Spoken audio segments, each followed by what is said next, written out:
Halo pejalan sunyi, selamat datang di Jalan Sunyi, ruang berbagi ragam literasi terutama sastra dan teater. Di video ini saya akan berbagi bacaan dan pengalaman tentang tahapan-tahapan awal dalam penciptaan devising teater, yakni menemukan frame atau bingkai atau kerangka pertunjukan.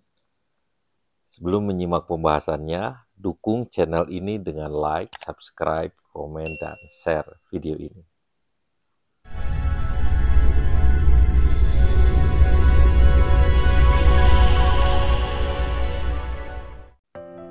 Anna Bogart ini pernah mengatakan kurang lebih begini, Anda tidak bisa berharap orang lain memberikan makna hidup untuk Anda, atau menunggu mereka mendefinisikan siapa diri Anda.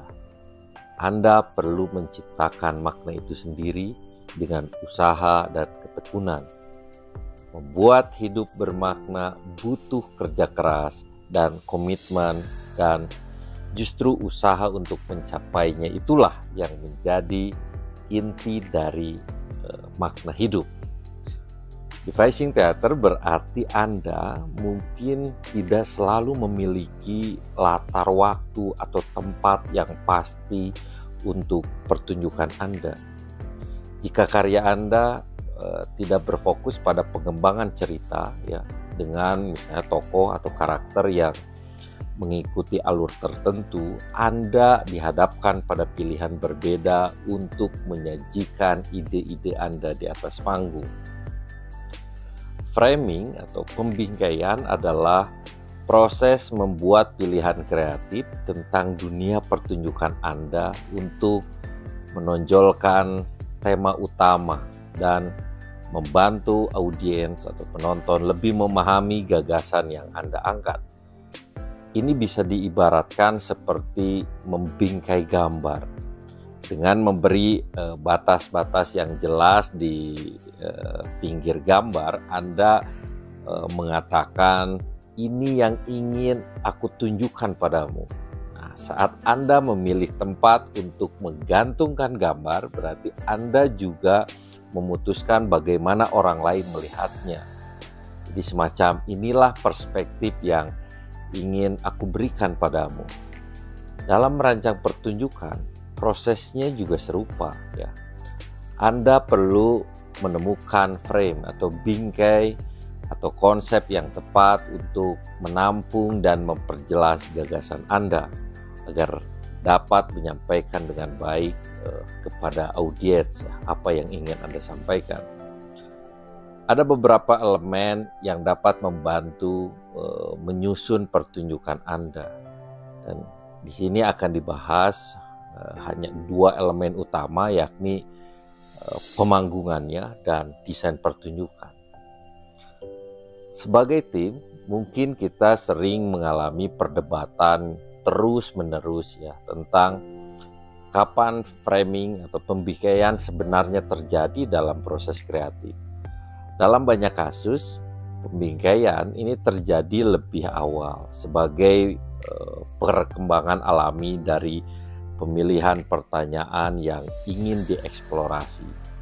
Di situasi seperti ini, gambaran tentang seperti apa pertunjukan dan cara terbaik menyajikan ide kepada audiens terasa jelas sejak awal, sehingga elemen lainnya pun mengikuti dengan lebih mudah.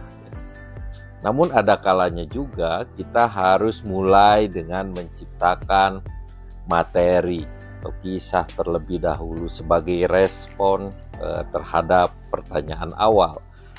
Proses ini kadang memicu gagasan yang lebih besar, ya, tentang bentuk pertunjukan secara keseluruhan.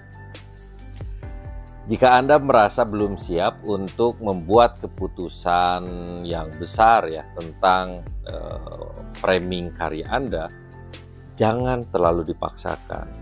Mulailah dengan menciptakan materi atau kisah, bermain-mainlah dan biarkan eksperimen Anda memperjelas gagasan dan cara terbaik untuk menyampaikannya. Jadi jangan terlalu khawatir dengan hasil akhir, ya. Fokuslah pada proses, karena proses inilah yang akan mengarahkan Anda menuju cara terbaik dalam menyajikan karya Anda. Memulai dengan pertanyaan penyelidikan adalah salah satu cara yang terbaik untuk menemukan perangkat pembingkaian yang tepat ya untuk mendukung pertanyaan Anda. Dengan mencoba memahami inti dari apa yang ingin Anda eksplorasi secara kreatif, Anda akan menemukan petunjuk kuat mengenai perangkat teater yang dapat memperkuat penyampaian tema tersebut.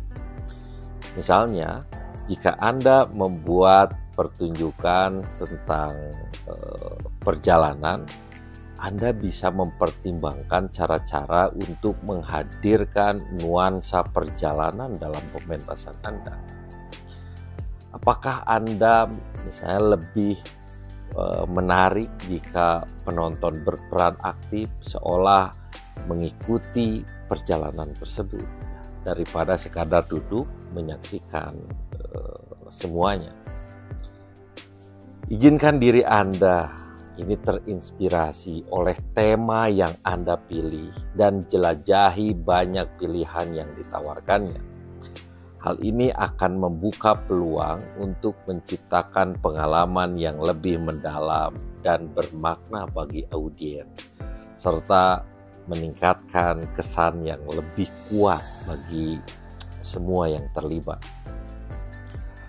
Ada berbagai cara untuk membayangkan pementasan karya Anda, masing-masing dengan pilihan yang khusus ya mengenai posisi penonton terhadap pertunjukan yang dapat memperkuat keterhubungan mereka dengan tema yang diangkat.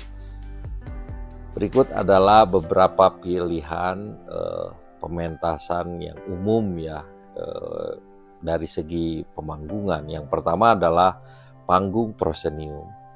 Pilihan pementasan yang paling umum ini di mana penonton duduk dalam satu area yang menghadap ke panggung.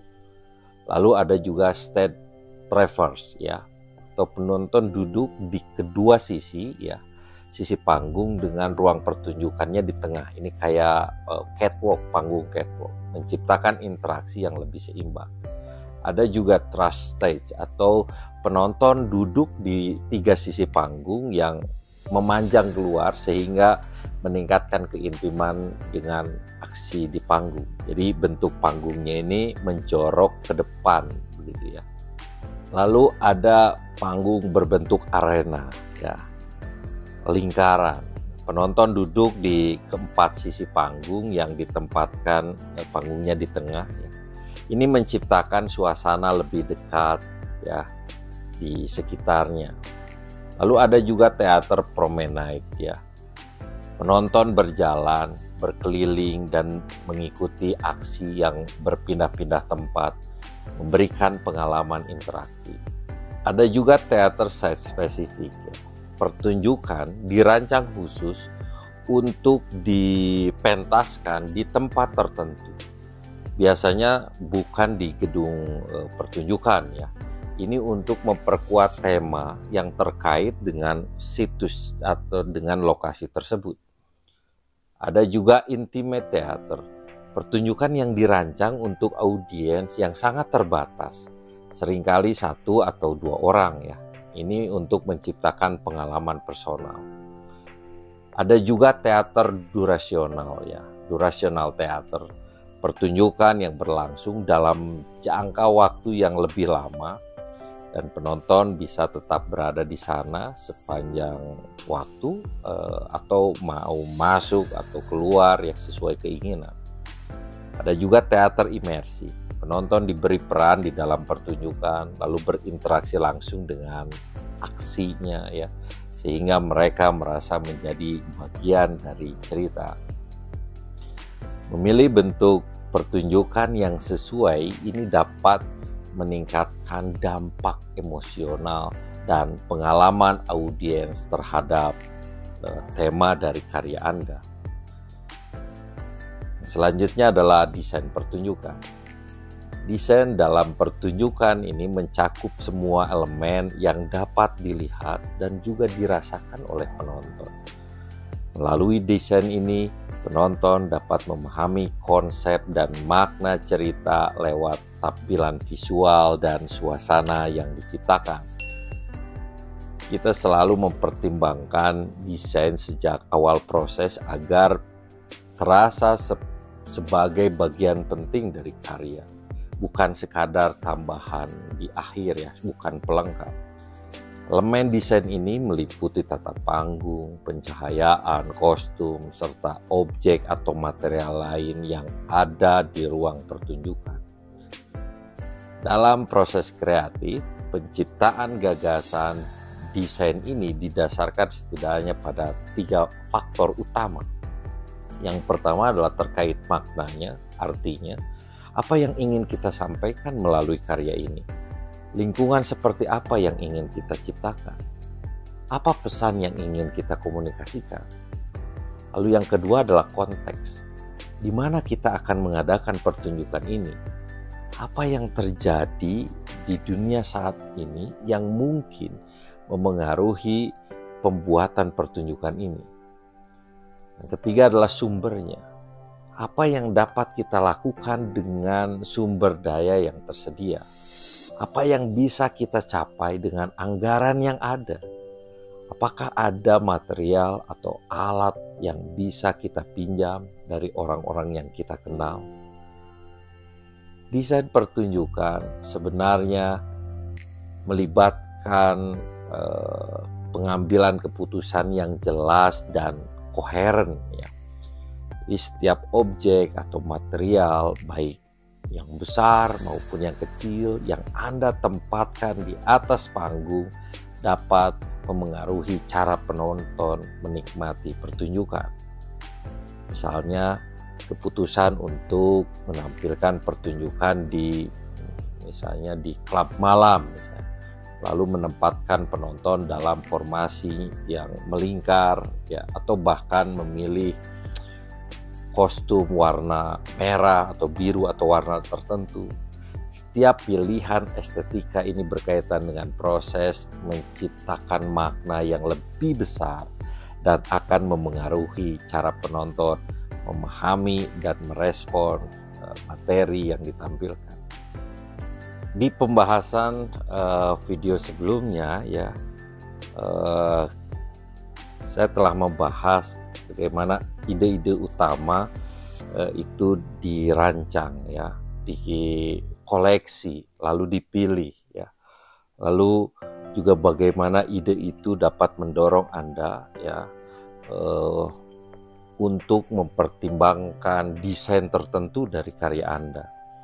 Hal ini dapat memberikan wawasan yang berguna tentang bagaimana estetika dan elemen visual dapat memperkaya pengalaman penonton dan memperdalam makna dari pertunjukan yang Anda ciptakan. Berikut adalah 10 tips untuk merancang pertunjukan ya, versi Rahel O'Neal ya. Pertama adalah menciptakan atau membuat itu adalah sebagai pertumbuhan. Jadi pikirkan proses desain sebagai sesuatu yang lambat dan responsif terhadap ide yang terus berkembang. Lalu yang kedua, membuat dengan melakukan. Diluangkan waktu untuk mencoba hal-hal baru di ruang latihan yang memungkinkan eksperimen ini berlangsung ya. Lalu yang ketiga adalah ruang sebagai pertunjukan. Pertimbangkan bagaimana kualitas dan fitur ruang tempat Anda pentas ini dapat memengaruhi karya yang dihasilkan. Lalu yang keempat adalah bahas material yang kompleks. Pahami bahwa objek dan materi ini memiliki kualitas yang terhubung dengan indera dan kisah pribadi kita. Yang kelima adalah berlatih melakukan tindakan melihat. Luangkan waktu untuk melihat apa yang telah Anda buat, lalu kembangkan ide berdasarkan pengamatan Anda. Yang keenam adalah gambar apapun. menggunakan gambar sebagai cara untuk membuka dan menemukan ide-ide baru. Lalu yang ketujuh adalah temukan kekuatan dari semua gambar. Setelah menemukan gambar, habiskan waktu untuk menyempurnakannya agar lebih kuat, ya, melalui pemilihan material, ukuran, dan penempatan di panggung. Yang kedelapan adalah mendengarkan. Luangkan waktu untuk mendengarkan apa yang orang rasakan dan lihat terkait dengan apa yang telah Anda buat. Kembangkan ide-ide Anda berdasarkan hasil umpan balik ini, ya. Lalu yang kesembilan adalah kumpulkan gambar dan foto. Terus tambahkan koleksi Anda dan gunakan sebagai sumber daya, ya, saat mengalami kebuntuan kreativitas. Yang ke-10 adalah melihat karya seni. Lakukan perjalanan untuk melihat pameran dan pertunjukan. Diskusikan bagaimana karyanya dapat memengaruhi karya Anda dan pentingnya seni dalam proses kreatif. Jadi perkaya referensi Anda tentang karya pertunjukan. Catatan tentang lebih sedikit berarti lebih baik. Ketika terlibat dalam pementasan dan desain, sangat menggoda untuk mencoba sebanyak mungkin ide yang ada dalam satu produksi. Meskipun eksperimen itu penting dan seringkali membawa inovasi, penting untuk diingat bahwa lebih sedikit berarti lebih baik, ya. Membingkai pertunjukan dengan satu konsep yang jelas yang mendukung tema utama karya ini dapat menjadi pendekatan yang lebih efektif, ya. Dengan fokus pada satu ide sentral, Anda dapat mencapai kejelasan yang lebih baik, ya, bagi audiens. Ini memungkinkan eksplorasi yang mendalam terhadap potensi tema, serta membantu menciptakan pengalaman yang lebih koheren dan berkesan, ya, bagi penonton. Alih-alih mencoba mencakup semua ide, ya, memilih untuk menonjolkan satu tema justru dapat memperkuat dampak emosional dan naratif dari pertunjukan. Catatan selanjutnya adalah tentang jangan takut untuk berubah pikiran. Salah satu prinsip penting dalam proses perancangan adalah bahwa seringkali tidak pernah terlambat, ya, untuk mengubah pikiran Anda. Meskipun terkadang memang bisa jadi terlambat. Tapi jika Anda merasa bahwa ada sesuatu yang tidak sesuai dalam cara Anda menyusun materi, ya, tidak ada salahnya untuk melakukan perubahan. Naluri Anda biasanya menjadi panduan yang baik, ya, untuk mengevaluasi apakah sesuatu ini berhasil atau tidak. Kadang-kadang mencoba kerangka atau pendekatan baru dapat memberikan dorongan yang Anda butuhkan untuk menghidupkan material atau kisah Anda, ya, dengan cara yang segar dan inovatif. Fleksibilitas dalam berpikir dan bersikap terbuka terhadap perubahan dapat menjadi kunci untuk menciptakan karya yang lebih kuat dan lebih beresonan. Selanjutnya adalah catatan tentang kapan framing atau pembingkaian dapat membantu pembuatan materi pertunjukan Anda. Dulu barangkali kita sering memulai dengan keputusan untuk membingkai pertunjukan tertentu, dan seiring berjalannya waktu kita menyadari betapa banyak gambar baru yang bisa kita ciptakan, ya, untuk digunakan merancang desain atau panggung yang telah kita pilih sebelumnya. Penting bagi kita untuk mendedikasikan waktu untuk benar-benar bermain-main dengan panggung atau set, mengeksplorasi potensi kreatifnya secara menyeluruh. Beberapa momen terindah dalam pertunjukan seringkali muncul dari eksperimen yang dilakukan terus-menerus, ya, selama proses kreatif berlangsung. Pembingkaian yang baik tidak hanya membantu dalam memberikan struktur, tetapi juga membuka jalan bagi penemuan baru yang dapat memperkaya materi dan pengalaman pertunjukan. Keterbukaan untuk bereksperimen dan beradaptasi ini dengan elemen desain memungkinkan tim kreatif menemukan makna dan keindahan yang sebelumnya tidak pernah terduga. Demikianlah pembahasan singkat tentang menemukan frame atau bingkai pertunjukan. Semoga bermanfaat. Ya, selamat mencoba. Sampai jumpa di video berikutnya.